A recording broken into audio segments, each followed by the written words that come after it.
दोस्तों नमस्कार, मैं हूं राकेश कुमार और आप देख रहे हैं मत अभिमत। मित्रों, सर्वे चल रहा है, बिहार विशेष भूमि सर्वेक्षण।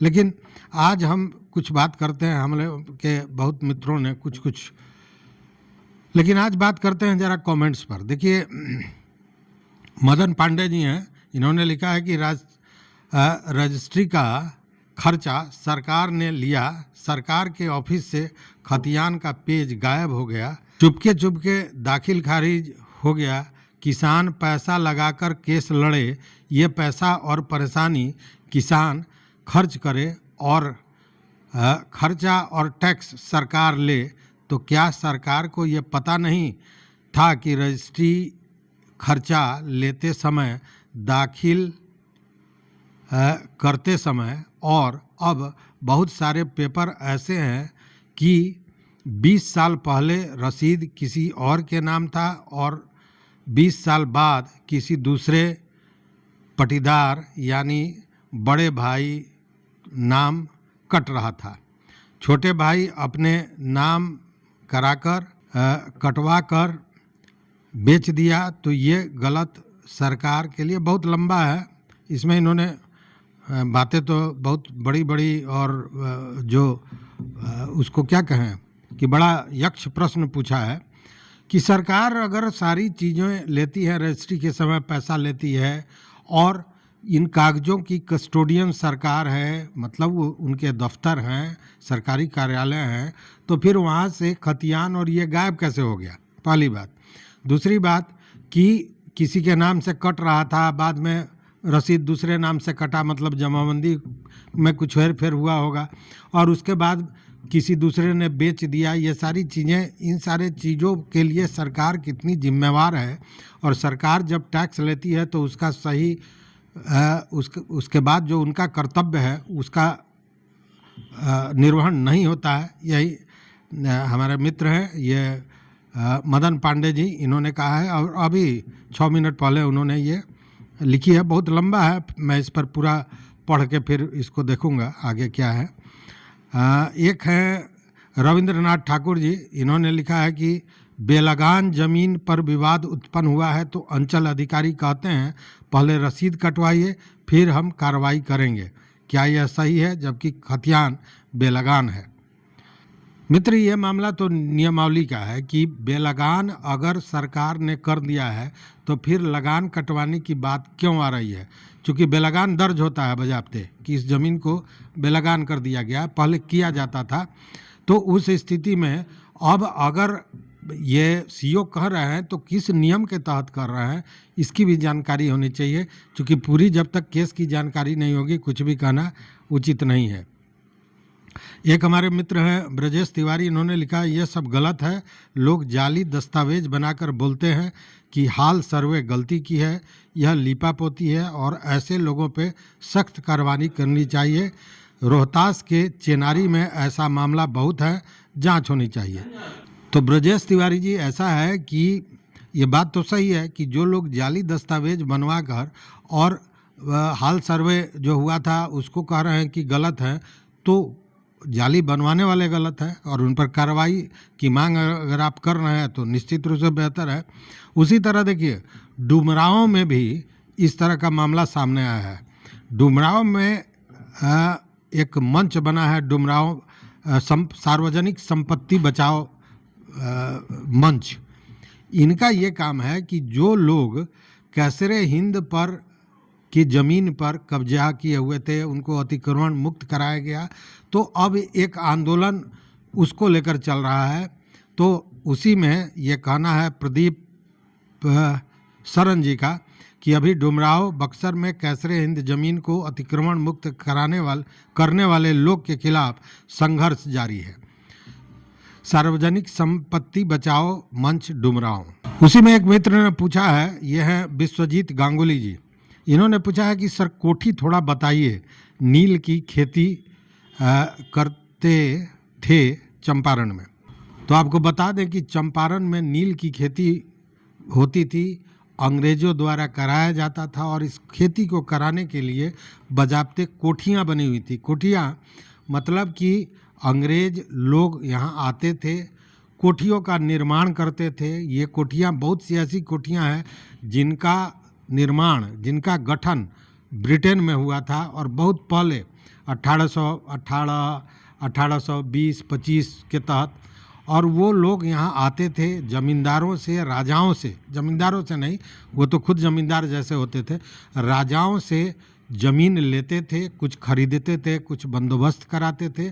और उसके बाद जो ज़मीन लेते थे, जिन गांवों को लेते थे, उन किसानों को मजबूरन नील की खेती करने के लिए कहा जाता था और इसी को तिनकठिया प्रणाली माना जाता था। तिनकठिया मतलब कि 20 हिस्से में 3 हिस्सा ऐसा था जिसमें उनको हर हाल में नील की खेती करनी थी।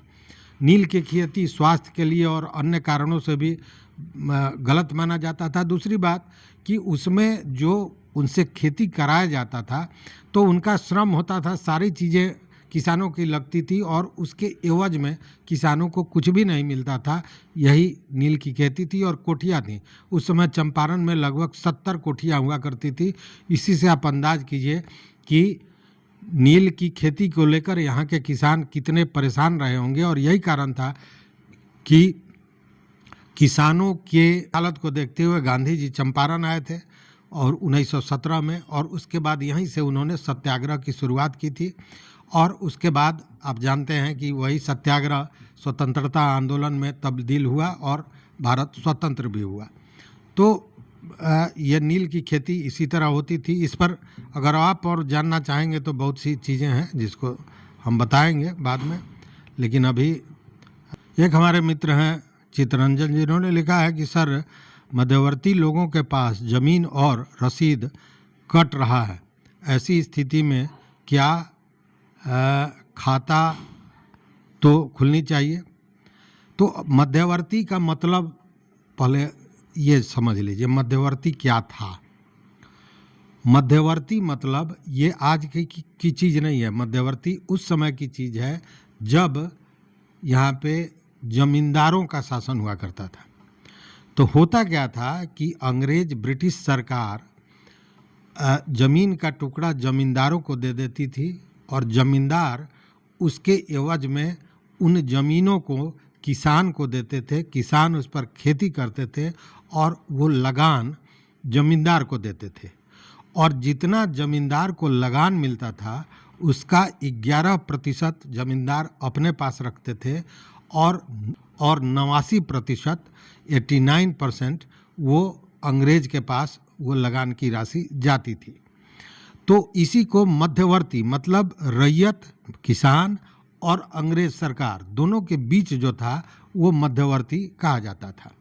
अब जब समाप्त हुआ जमींदारी उन्मूलन हुआ, उसके बाद में वो जो जमींदारी प्रथा समाप्त हुई तो उन सारे लोगों को जिनके पास जमींदारी की ज़मीन थी, जिन जमींदारों को, उनको मध्यवर्ती मानते हुए बिहार सरकार ने उस ज़मीन की मलकियत उन्हें दे दी। मतलब कि वो रैयत हो गए, वही मध्यवर्ती होते थे। तो वो बजाब्ते सरकार ने उनको रैयत माना है मध्यवर्ती को, इसलिए अगर उनके नाम से जमाबंदी है, उनके नाम से रसीद कट रहा है तो खाता उन्हीं के नाम से खुलेगा, खुलना चाहिए।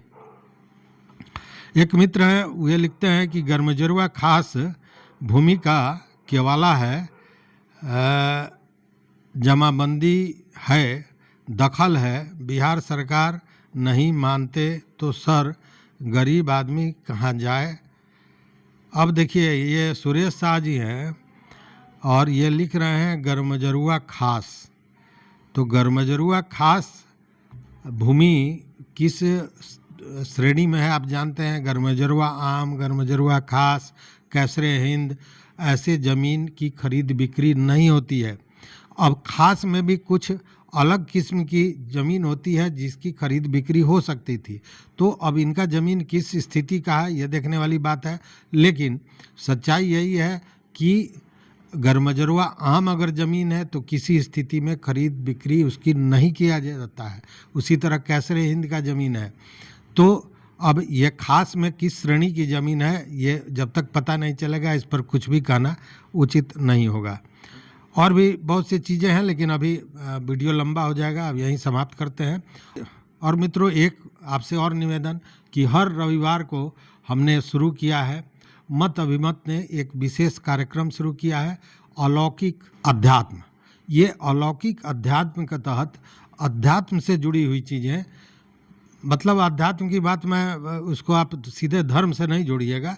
अध्यात्म से मतलब मेरा उन चीज़ों से, जैसे वास्तुशास्त्र, जैसे ज्योतिष, जैसे स्वर विज्ञान, मैनिफेस्टेशन, ये तमाम चीज़ें हैं, ध्यान, योग, मुद्रा, इन सारी चीज़ों पर जो उसके जाने माने विशेषज्ञ हैं उनसे बात करते हैं और उसका वीडियो देते हैं। अभी हमने पिछले दिनों दीपावली में गणेश लक्ष्मी की पूजा कैसे करें मतलब वास्तु के हिसाब से कैसा होना चाहिए, वो उस पर एक वीडियो दिया था। उस पर आप लोगों का कमेंट भी आ रहा है और सराहा जा रहा है। देखिए, पूजा तो सभी करते हैं, किसी के यहाँ लक्ष्मी आती हैं, किसी के यहाँ नहीं आती हैं, कारण तो कुछ होगा। और कारण यही होता है कि हम पूजा करते हैं, लेकिन पूजन की विधि मतलब मंत्रोच्चारण से मेरा नहीं है। पूजन की विधि मतलब किस दिशा में बैठे हैं, पूजा करें, घर के किस दिशा में पूजा घर हो, लक्ष्मी जी की मूर्ति कैसी हो, गणेश जी की मूर्ति कैसी हो, ये सारी चीज़ें कहीं ना कहीं जो वास्तु से जुड़ी हुई हैं, ये बहुत महत्वपूर्ण है। तो इस पे हमारा अलौकिक अध्यात्म आ रहा है हर संडे को। कल भी एक हमने दिया है जिसमें ये बताया है कि एक भ्रांति है कि दक्षिण का घर बड़ा अशुभ होता है। उसी पर ये पूरा वीडियो है। चूँकि देश का जो सबसे बड़ा धनाढ्य व्यक्ति है अंबानी, उसका घर भी दक्षिण का है और वो धन कुबेर हो गया। तो क्या है इसके पीछे का विज्ञान? शुद्ध विज्ञान है, हमारे सनातन धर्म से भी जुड़ा हुआ विज्ञान है। तो इसको भी देखिए और अपने दोस्तों के साथ शेयर कीजिए, देखिए और अपने जीवन में जो वास्तु से जुड़ी गड़बड़ियां हैं उसको ठीक कीजिए। अगर कोई प्रश्न हो वह भी पूछिए, उसका भी जवाब उसी विशेषज्ञ से हम आपके समक्ष प्रस्तुत करेंगे। तो इस वीडियो में बस इतना ही। देखते रहिए मत अभिमत। बहुत बहुत धन्यवाद, बहुत बहुत धन्यवाद।